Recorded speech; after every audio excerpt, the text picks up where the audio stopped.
I am Liz Powell. I am the founder of G2G Consulting, and I am super excited for today's discussion on what is happening in Washington.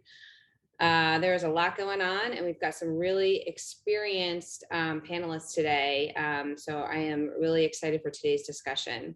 What I thought we'd do is have each speaker give their background so we understand where folks are coming from, and then just share some insights on what's the most interesting thing happening in Washington right now.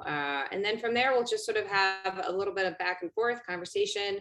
And we want to hear from you. If you have any questions, please post them.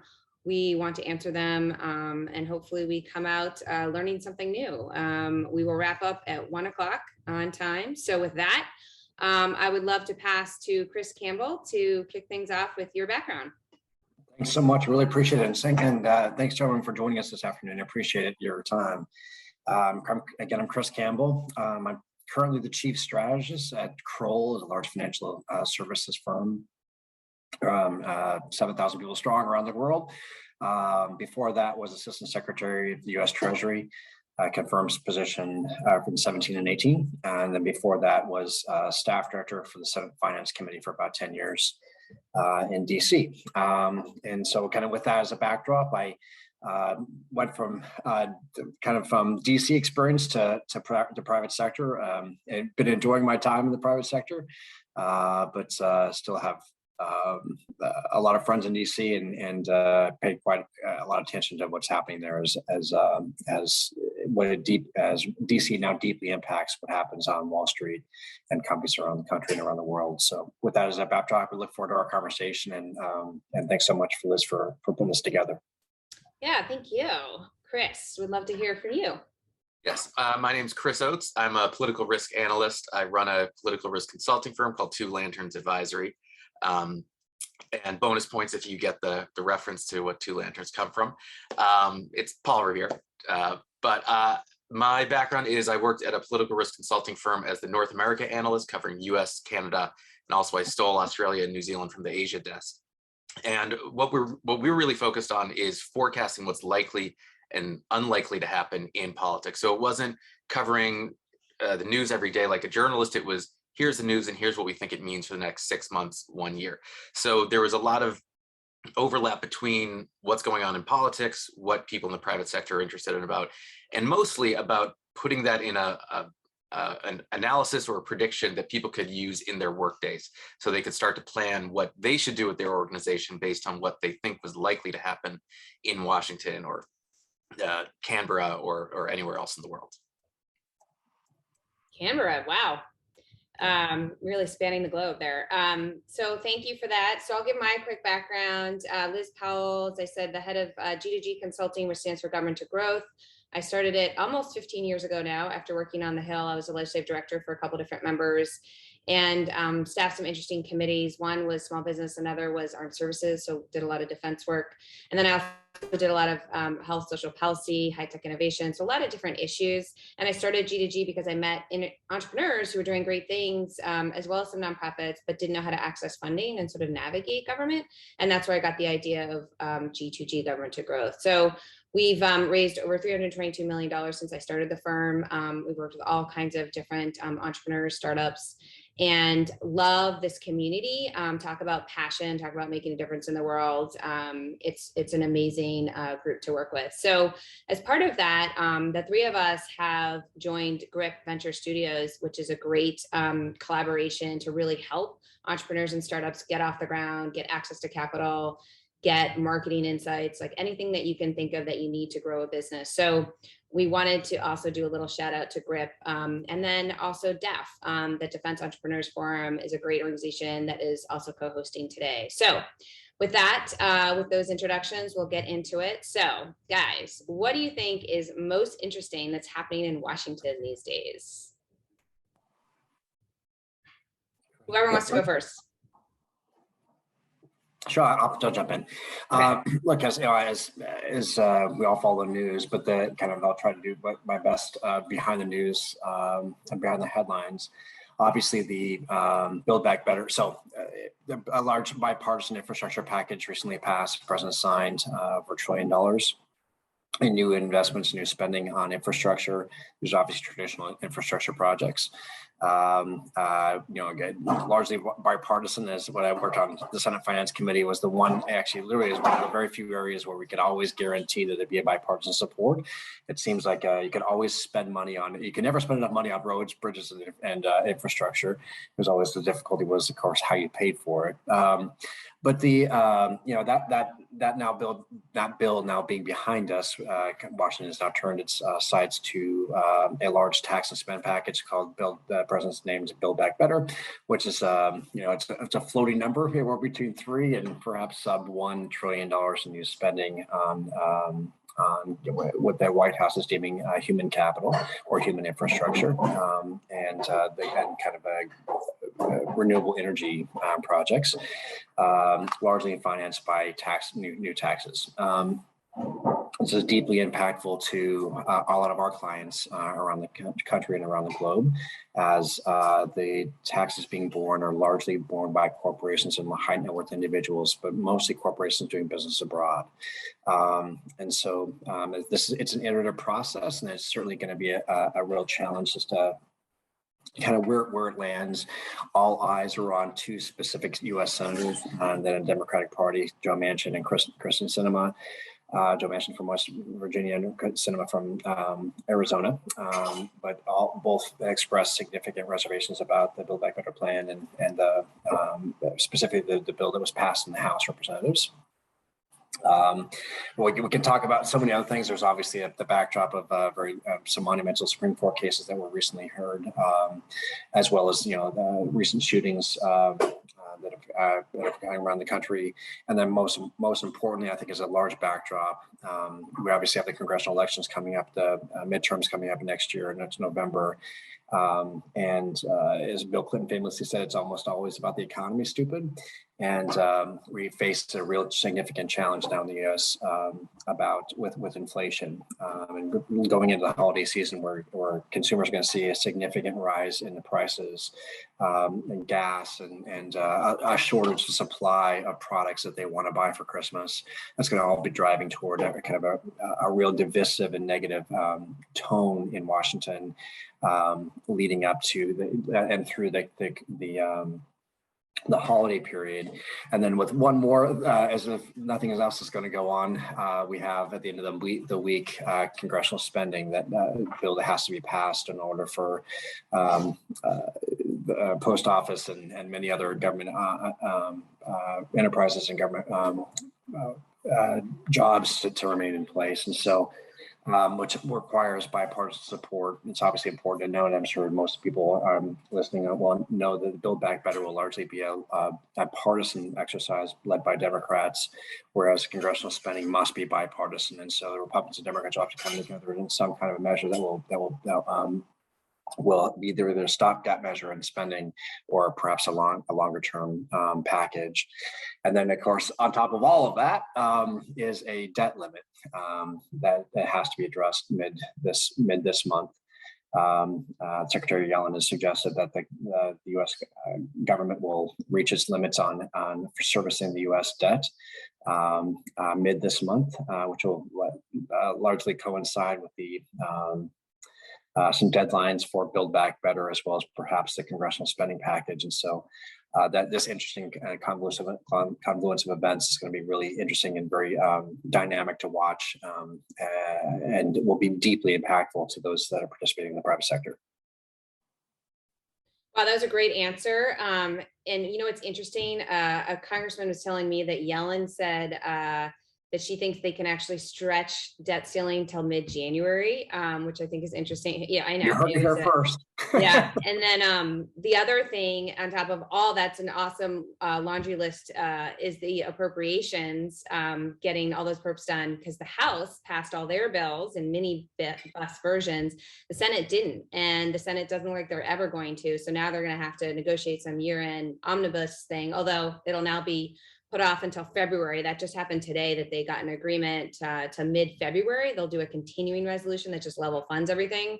No new projects, no new initiatives, definitely no earmarks. So there's a lot of motivation to get things done, hopefully January, February for this current fiscal year that we're in right now. And at the same time, they'll have to plan for the FY 2023 appropriations process. So a lot going on now. And Chris, you're an expert on risk assessment. So would love to get your take on this as well.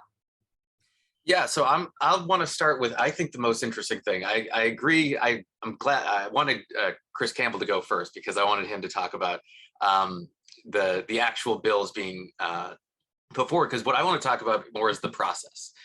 I think what's really interesting is that if you're an entrepreneur and the last time you dealt with politics was in school when you heard Schoolhouse Rock, none of how Washington operates right now is how it's supposed to operate in Schoolhouse Rock. The Build Back Better plan is also known as a reconciliation package, and that's because reconciliation only needs 50 votes. And you might think that in most democracies, a majority will pass legislation, but not in the US Senate. The filibuster means that you need 60 votes to get a lot of things through. So that's why basically the entirety of Joe Biden's agenda has been shoved into a COVID-19 relief bill, which passed in March, I believe, the bipartisan infrastructure framework, and now the Build Back Better, because with two of them operating under reconciliation rules and the other one getting bipartisan support, that's how it was able to go. But if you're thinking about specific policies that you hear a member of Congress has presented it in a bill, it's gone through a committee process, it really matters to you, that bill probably isn't going anywhere unless it is so uncontroversial that it will get bipartisan support of at least 10 votes. Or if Joe Manchin and Senator Sinema decide that they no longer are in favor of the filibuster. If the US Senate decides to abandon the filibuster or to modify it in some way so that effectively regular legislation can pass with 50 votes, then it will definitely change, not just for this year and next year, but for the indefinite future, what pieces of legislation we need to keep on our radar as likely to go through and what we need to be aware of because it may one day get shoved into a reconciliation package or an omnibus package. And I mention it right now because it does seem as if President Biden said in October that he is waiting for the reconciliation package to go through before doing anything with the filibuster. He basically was at a town hall on CNN and people said, what are your thoughts on the filibuster? And he said, well, if I come out against the filibuster, I lose 2 or 3 votes on what I want to do in domestic policy and foreign policy. So basically saying Build Back Better has to pass. I need Manchin's vote on that. Then I'll start talking about the filibuster. But there is a time crunch because one of the things that the filibuster might get scrapped for is a voting rights package that Senator Manchin has actually written. One of the components of that is a ban on partisan gerrymandering. For that to have any effect for 2022, it has to come in relatively quickly. It may already be too late for that. I'm not sure exactly what the deadline is for each state, but it does mean that once the Build Back Better goes through, you might see a real crunch in the Senate to do something about the filibuster for that. And if they do it for that, it may start to weaken it for other things. And you might start to see in 2022 and 2023, other pieces of legislation get through in regular order, which matters for entrepreneurs just because if you're trying to pay attention to what's going on in Washington, there is what people talk about in committee hearings and everyone on the Hill knows, oh yeah, that's a messaging bill, that's not going to go through. Yes, it has a few votes, but it doesn't have 10 votes of the opposing party, so we're not going to get it through. Versus if it does go away, the entire way that the Hill might work and move legislation could change. So that I think is really interesting. It's happening now, but it could have long-term implications for just everything that we are interested in and figure out what comes out of Washington. So interesting how all these layers are so important. So it's the substance, the content of the legislation, and then there's the process. They're equally important to how we function in society. So I'm really glad that you pointed that out. Would love to know what you guys think. Do you really think that, first of all, you really think that they'll get rid of filibuster? Because elections are not looking good for Democrats. It looks like it's going to flip. So would love to know if you really think they'll get rid of filibuster. And do you think that the House, Senate, which ones will flip or not flip? And other thoughts about the upcoming elections next year? Chris, you want to go first? Yeah, sure. Well, I think if I had to put money on it, I'd say the House will flip Republican. The Senate is more uncertain just because the map is better for Democrats. When it comes to the filibuster, I think on the one hand, you could say, well, if we're going to be in the minority, we might as well keep it because then that'll help us in the minority. Then again, if you have the White House, you can always veto bills anyway, so it doesn't really matter. So for at least the next 3 years, it's not as if Democrats are going to see things happening and be passing legislation over their approval. And they might say, you know what, this is not just for the next year, but this is for the next indefinite number of years. So banning partisan gerrymandering, for example, could help them win seats for the next decade. So it might be the situation where the cost benefit just from a partisan point of view says, let's abandon it. Now, the thing we always have to remember is that, folks in Washington are not always doing a perfectly rational cost benefit analysis. Joe Manchin seems to really believe that the filibuster creates an incentive for bipartisanship. Other Democrats will argue with him that that's not true. Will they persuade him? I don't know. And that's, I think, one thing, whenever we're trying to make a prediction, we need to have a significant uncertainty band of, yes, I think that the House will flip Republican, but we are in the middle of a pandemic. It's not normal time. So the congressional ballot, generic congressional ballot is not as predictive as it once was. I think the Democrats will try to eliminate the filibuster, but I'm not Joe Manchin. I don't know what he thinks, what would persuade him. So I think probably Democratic Senate, Republican House, filibuster stays, but I wouldn't put a ton of money on that if it were me. Interesting. Okay. What do you think, Chris? So I agree with Chris that the House will flip. The Democrats face a significant amount of headwinds on the economy, and pocketbook issues are going to be driving the economy this election, as well as perhaps some social issues that I think the Democrats have perhaps gotten themselves on the wrong side of with suburban voters, and so I think that's going to drive. It could become a wave election, specifically, especially if they can't get inflation under control. And then that will affect the map in the Senate as well, depending on how large the wave is. I think that if it's a traditional wave election, which is typically happens of a new term of a new president coming in, the opposite party obviously typically does very well at the first the first midterm election after the first election of the first term. And so if that's the case, and the economy be doing as poorly as it is now, and if it maintains that status, I think it'll be quite a wave election. And so I think that perhaps both chambers could flip. But I definitely think the House will flip, irrespective. And then I believe that the filibuster will be maintained. I've worked in the Senate for a very long time. There's I'm gonna get myself in trouble depending on who's on this call, but like that members of Congress, people will be shocked to learn that members of Congress often position and themselves and posture themselves to win favor with the wings of their party and their perhaps constituencies. But at the end of the day, they also are members, at least in the Senate, are members of the one of the smallest fraternities there is on the planet, and it's something that they're very proud of. And it's an institutional body, and it's very structured that way. Newer members have a little bit of a less of a an understanding of how important the filibuster is, but the older members will just not let the filibuster be abandoned. So there'll be a lot of jawboning about it and a lot of posturing, but at the end of the day, there's no way they're going to get rid of the filibuster, because they know if that happens, Katie bar the doors, because what has happened today will immediately be undone, and perhaps it's the significant direction, different or opposite direction tomorrow. So filibuster is it's a really important piece. It's extremely frustrating, and if you don't work in the Senate, it's just you want to run into a brick wall every single day, like what the hell's going on? But the framers of the Constitution built our Constitution and built our representative republic around that, and so although being very frustrating, it's essential to maintain the vibrancy of and maintain the viability of our laws and our structures. So that's kind of the long story short. I think there's politically, the Democrats are facing significant headwinds, and I don't believe will change the filibuster rules. Yeah, I totally agree with both of you. So easy for me. I can just respond to you guys. Yeah, I just want to. Go ahead. Yeah. There's one variable I forgot to mention, which is Okay. really important. If the Supreme Court overturns Roe v. Wade, and if that comes out next June or July, that will significantly change what the political story is going into the midterm elections.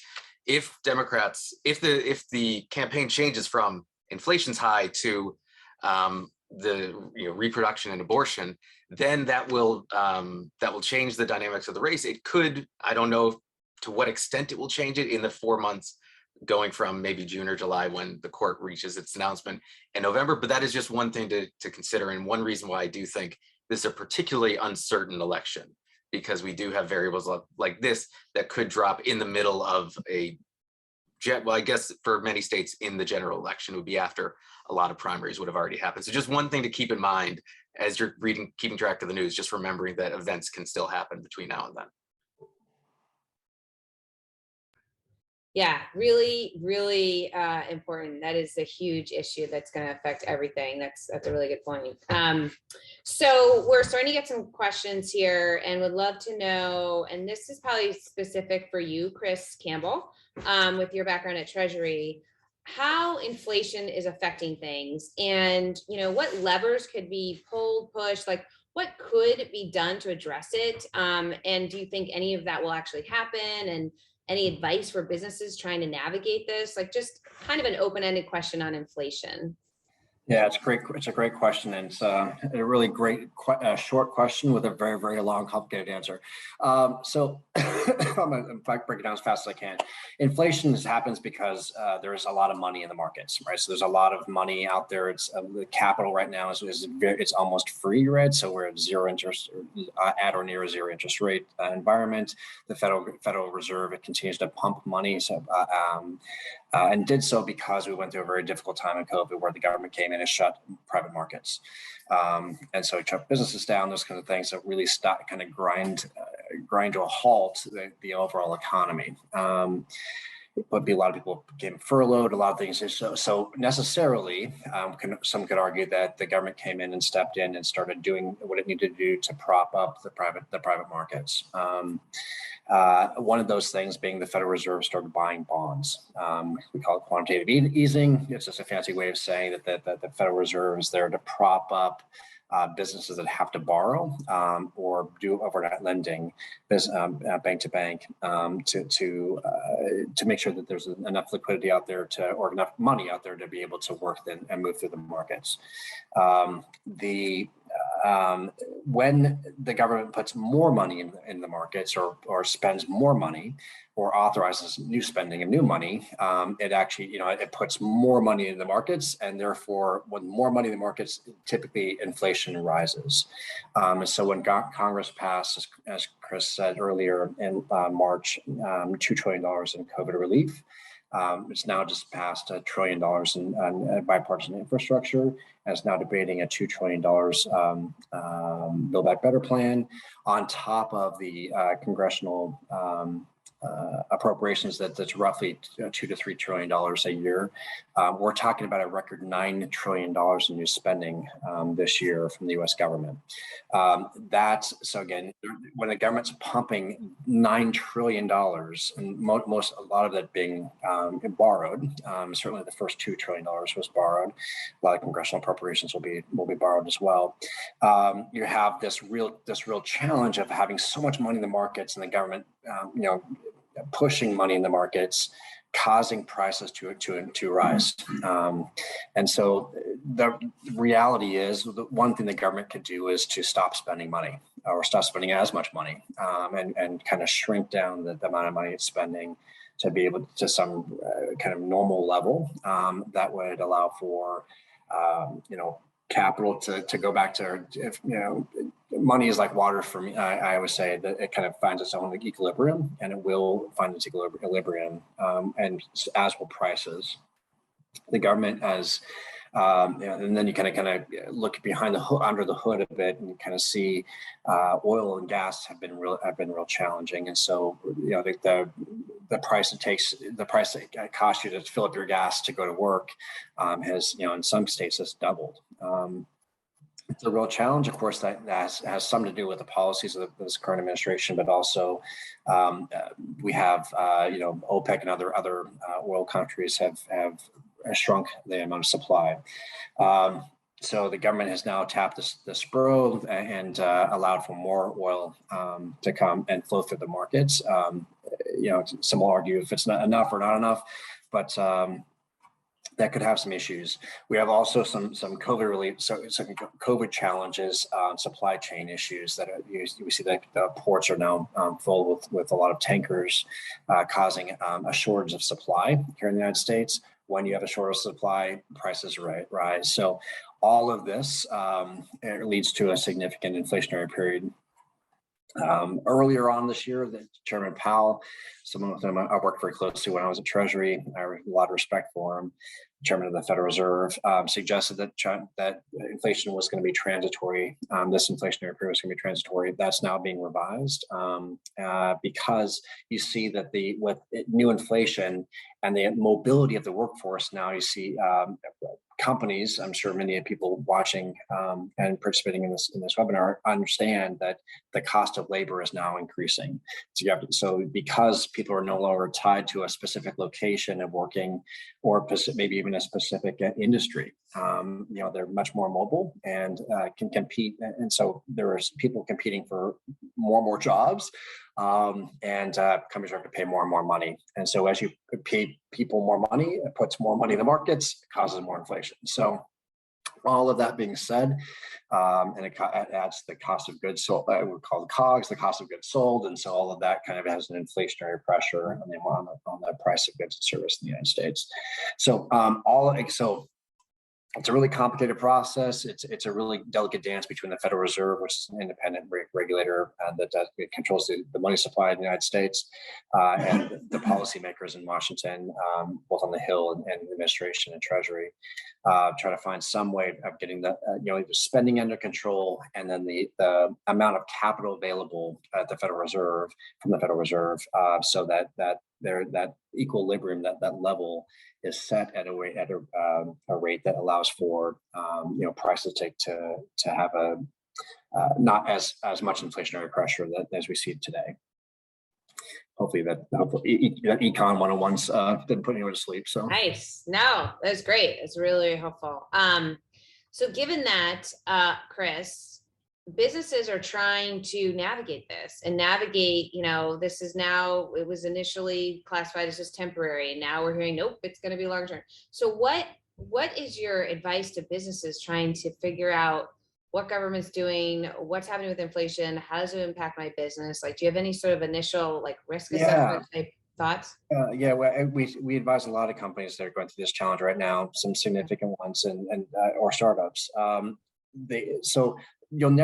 Companies are never going to find capital as cheap as it is today. And so if you have to borrow, or if you have to go into the capital markets and raise, right now is a really good time to do so. There's a lot of ample supply of capital. And so if you're in a raise environment, now I would do that. Or perhaps if you're looking for debt instruments, if you're looking to put debt on your company, or you need some kind of a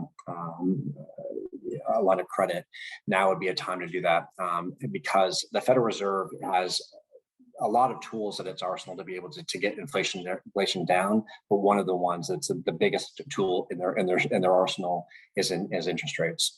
And so, should the Federal Reserve move toward increasing in interest rates, of course, cost of capital is going to increase, and so that means that the money you're going to borrow or the money you're going to raise is going to cost your company more, you individually more. So, now is the time to be able to if you're looking to raise capital, now is the time to do so.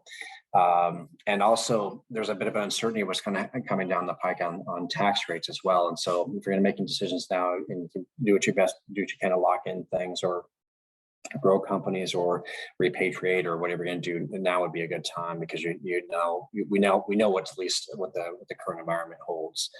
Other than that, there's not a whole heck of a lot that companies can do. They're going to have to shift.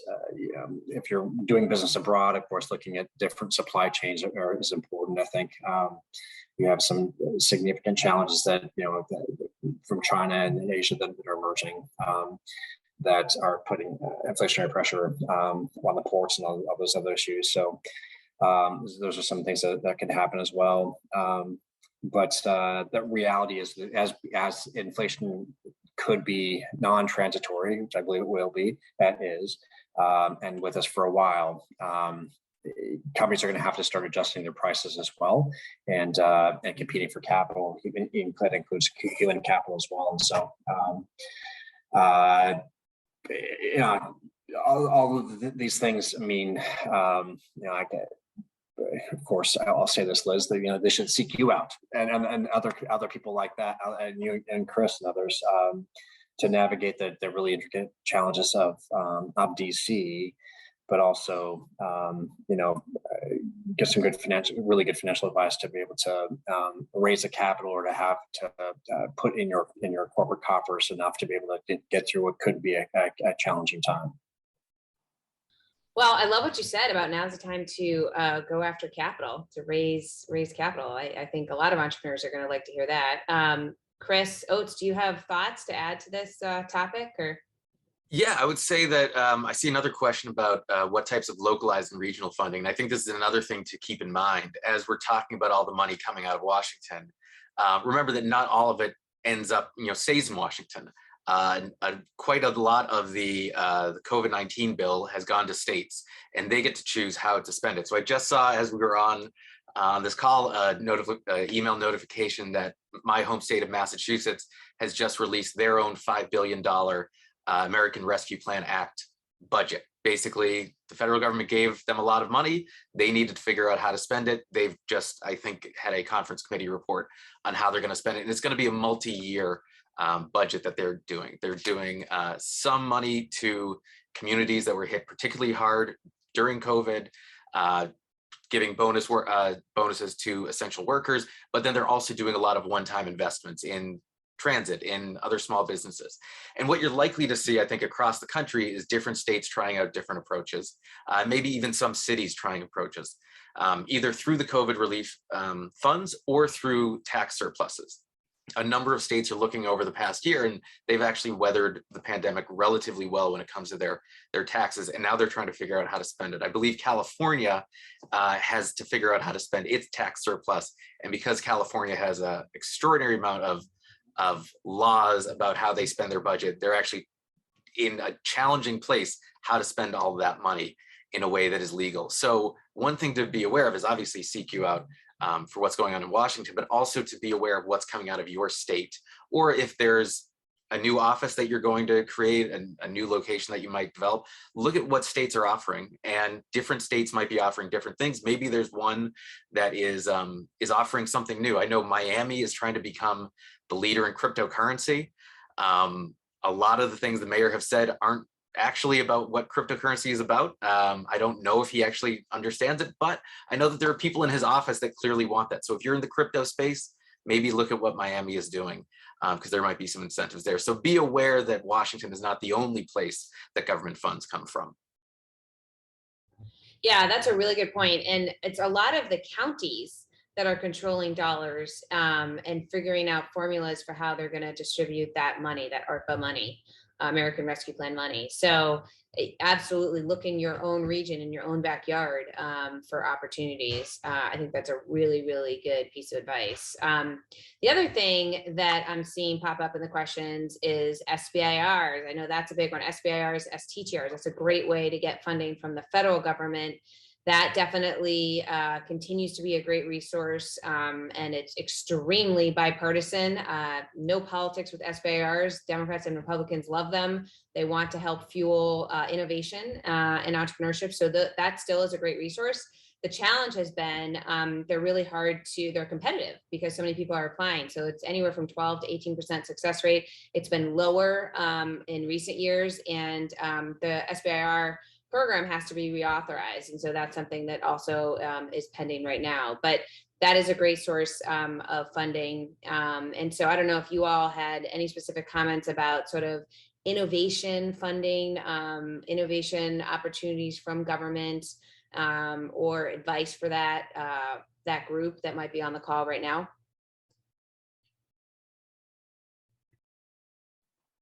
It's not directly in my wheelhouse, so I defer to Chris if you have any ideas, or Liz. It's not.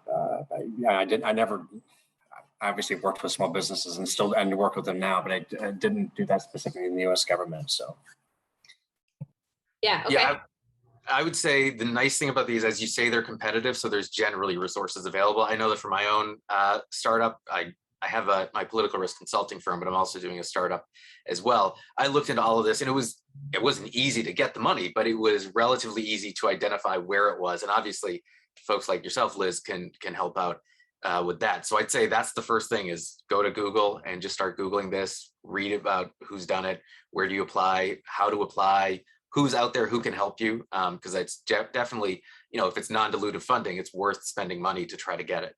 And I also see someone saying, how do you determine what your state's doing?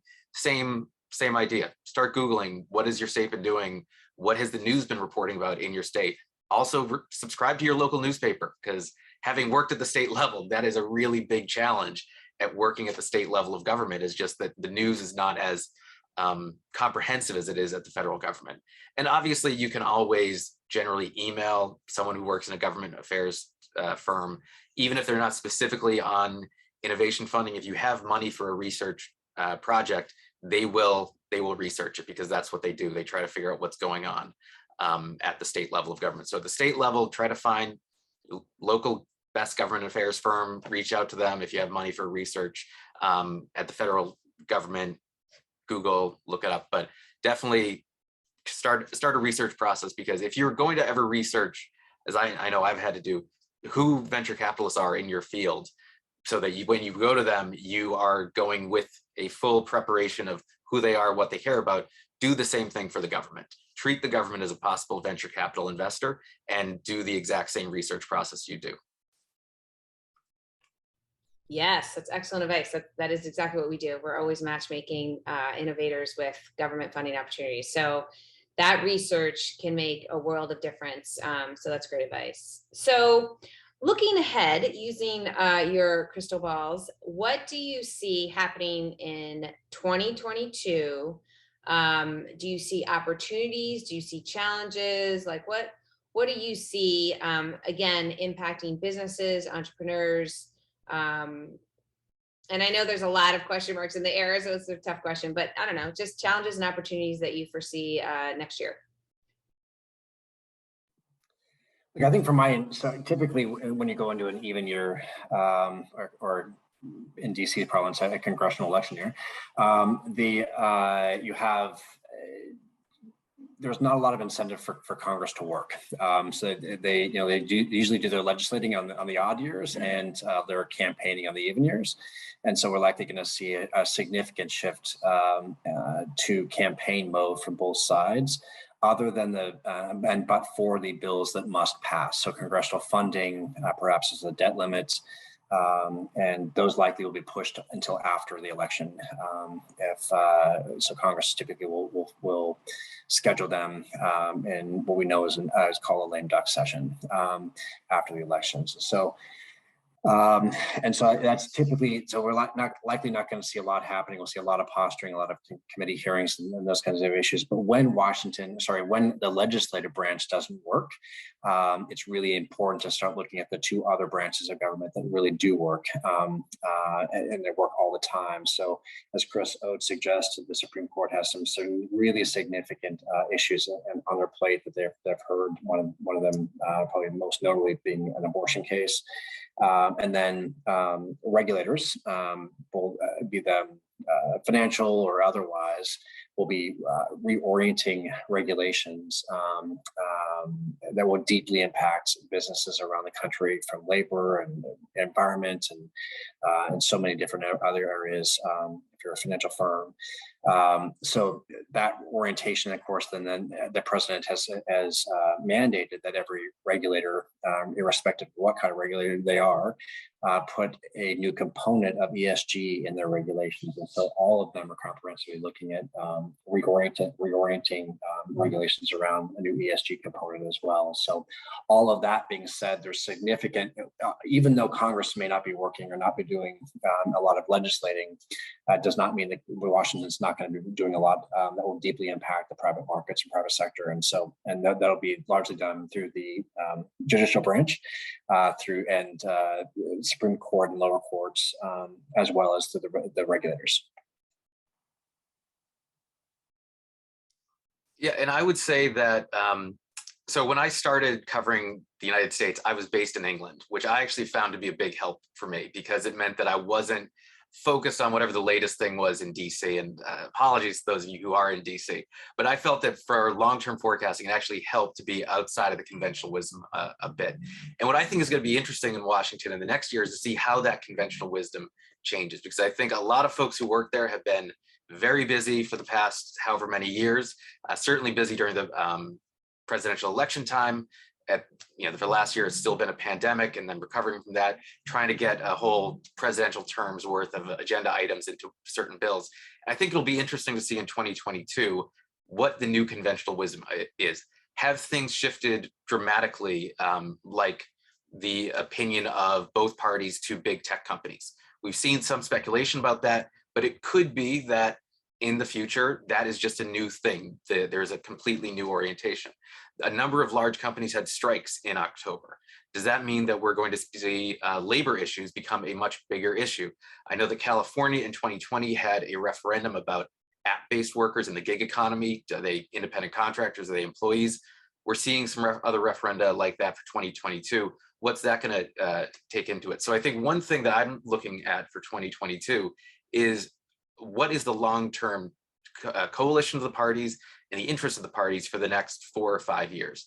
I think the pandemic has kind of paused a lot of the evolution of the parties and their agenda items, and certainly getting as much as you can into Build Back Better from everyone trying to get their issue into it has taken up a lot of attention. And I think 2022, we're going to start to see what US politics will look like for the duration of the 2020s, starting to materialize a little bit. So that's something I'm aware of, keeping track of, because if what you are interested in is a partisan issue, it really matters to you whether the other party starts to see it your way, or whether the party that is in favor of what you are doing is likely to win elections or not. So that's something that I think is going to be really interesting. Probably won't see it in the day-to-day of the news, but you're going to start to see it in the aggregate. Yeah, really, really helpful. Good points there. I mean, politics and policy are interwoven throughout all of this. And so not just 22, but also next presidential election. What do you all think? Do you think Trump's running? Do you think that's impacting an awful lot of the policy decisions? Like, what's your thoughts on that?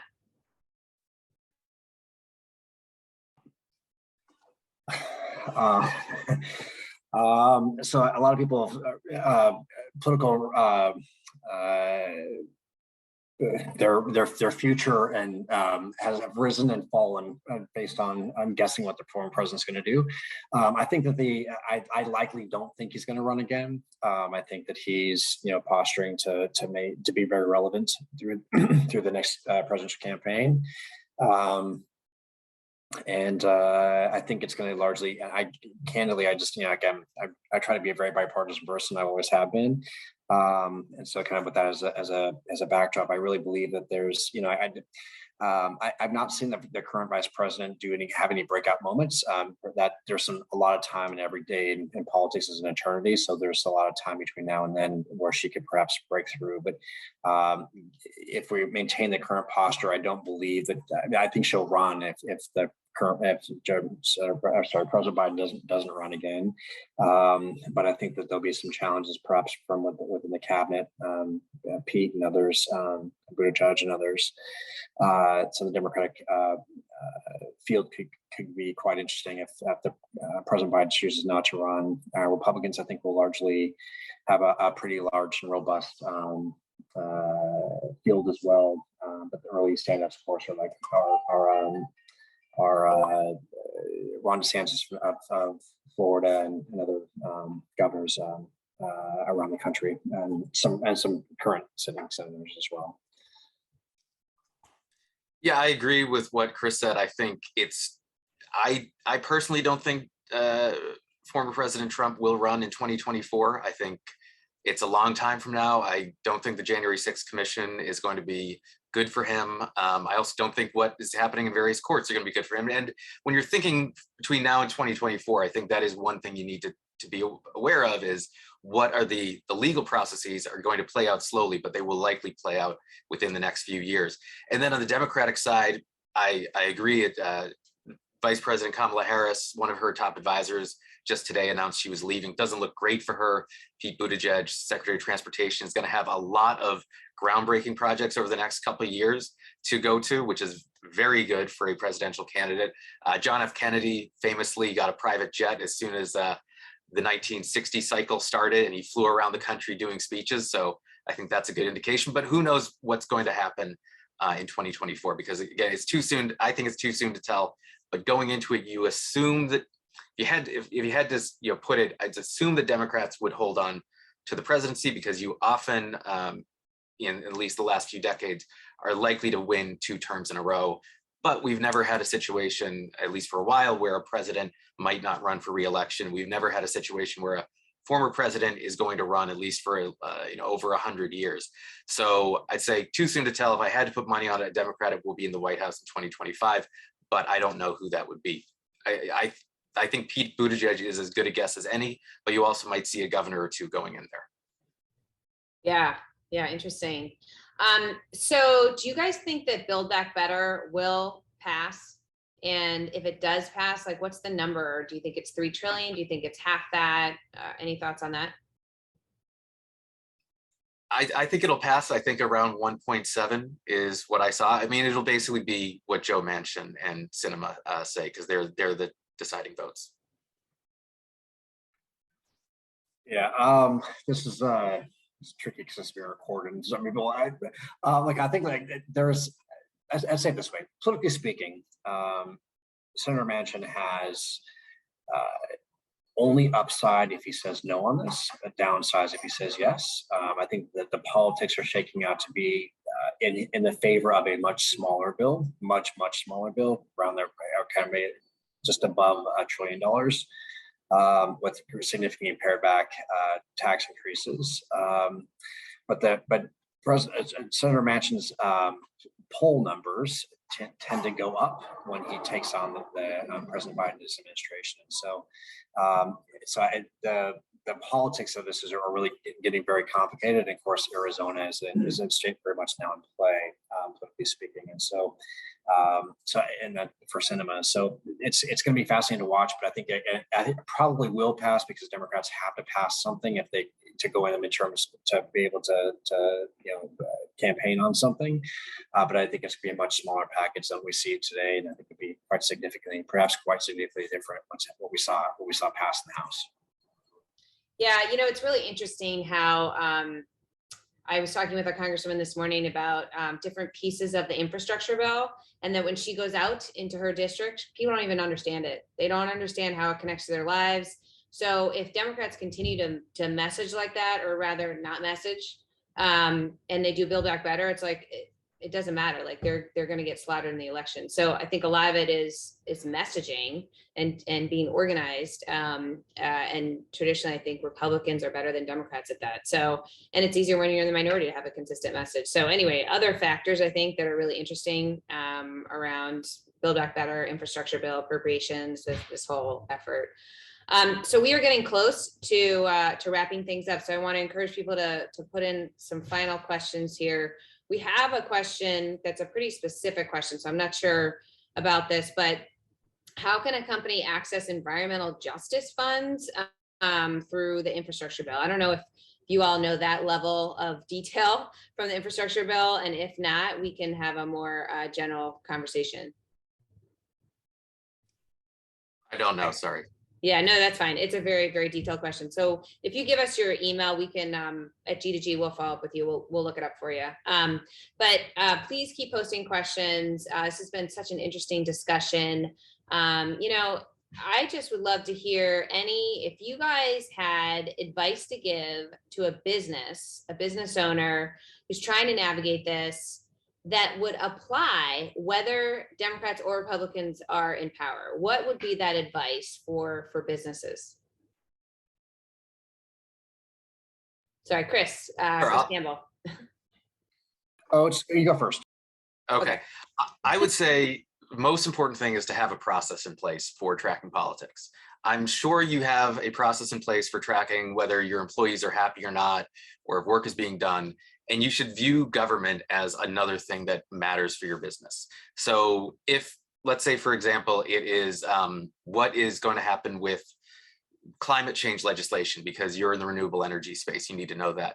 Figure out who matters for climate change, what they're saying, what is the probability that legislation that matters to you passes, what are the indications that it will pass or will not pass. This is a lot of what I do in my business is how do you develop a system so that your work can take the news that you read every day, put it into a workflow that will tell you, we should build in this state because they're going to pass something imminently. We shouldn't build in this state. Everything's going to be bogged down. But treat it as you would part of your work rather than just, oh, I read the news on my way into work and then I get into work and I do my real stuff.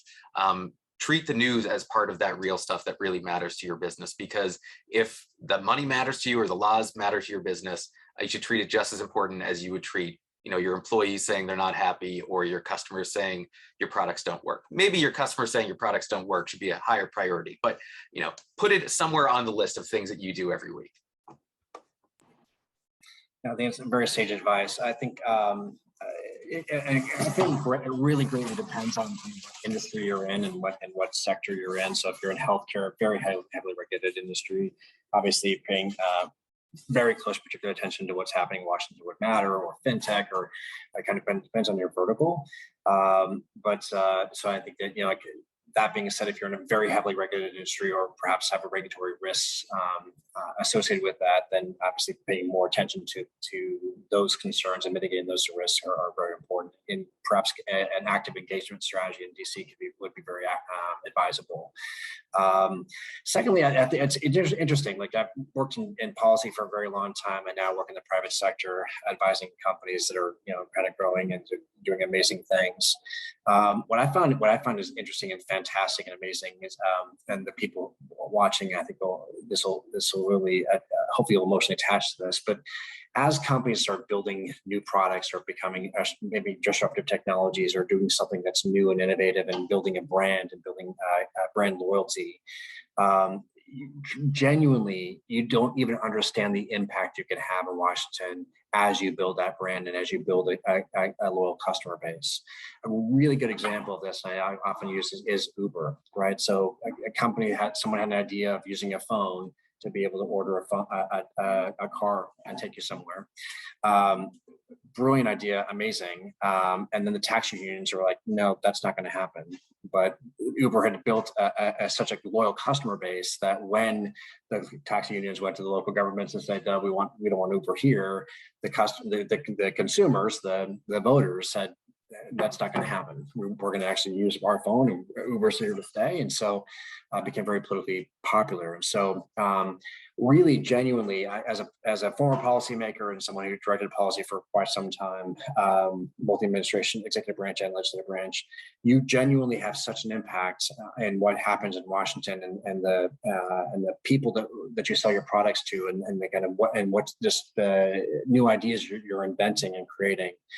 So I just encourage you to lean into that ability to be able to build that new infrastructure and push, if it requires, push Washington to a place, and that typically happens when you engage folks like Chris or Liz or others to help make sure Washington is aware of what you're doing and pushing them in the right direction. But really, it's essential to know how impactful and deeply impactful you can be by doing what you're doing today, which is creating businesses and employing people and building something new.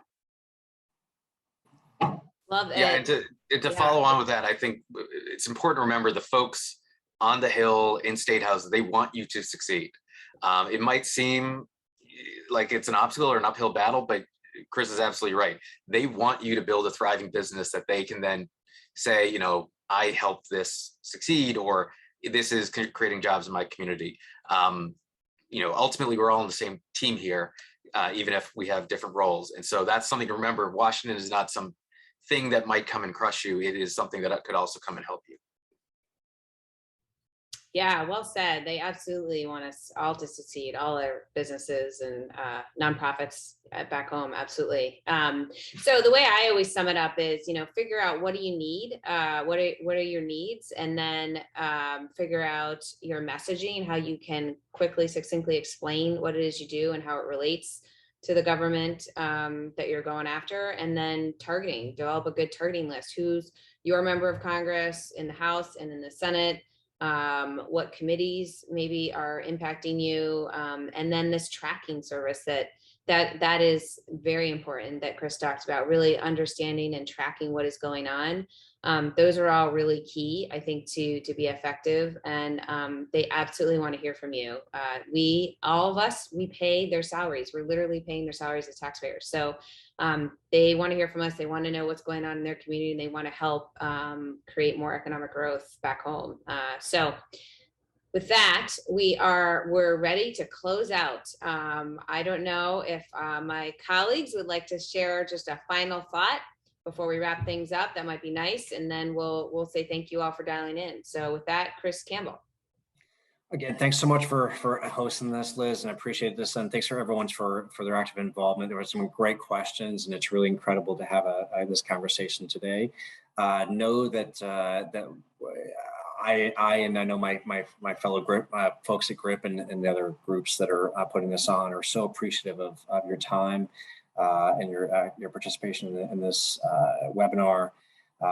And look forward to engaging with you and however we can to make sure that you succeed in what you're doing, and because when you succeed, we all succeed. So I appreciate that very much, and thanks again to Liz and Chris for joining as well. And I would say one thing to be aware, if you ever get FaceTime with a policymaker, it's very likely to be with the staffer, not the policymaker. What I have found is that if you always say, "Oh, thanks so much for your time. I know how staff is overworked and underpaid in this hill," that is the single best way you can ever start a conversation with a staffer. Every single meeting that I've had, I've started out that way if it seemed appropriate. Express sympathy with how hard they work. Don't be offended if it's a staffer, because that's going to be then your champion in that office. Yes, I concur. As a former staffer, the staff do a lot of the work, and they become your advocates to the member of Congress. So that's a really, really good point. Thank you so much. I have truly enjoyed my time with you all today. I think this has been a really interesting discussion. If you have any questions or want to follow up with any of us, we are happy to provide that. Thank you again. Have a great afternoon. Bye-bye.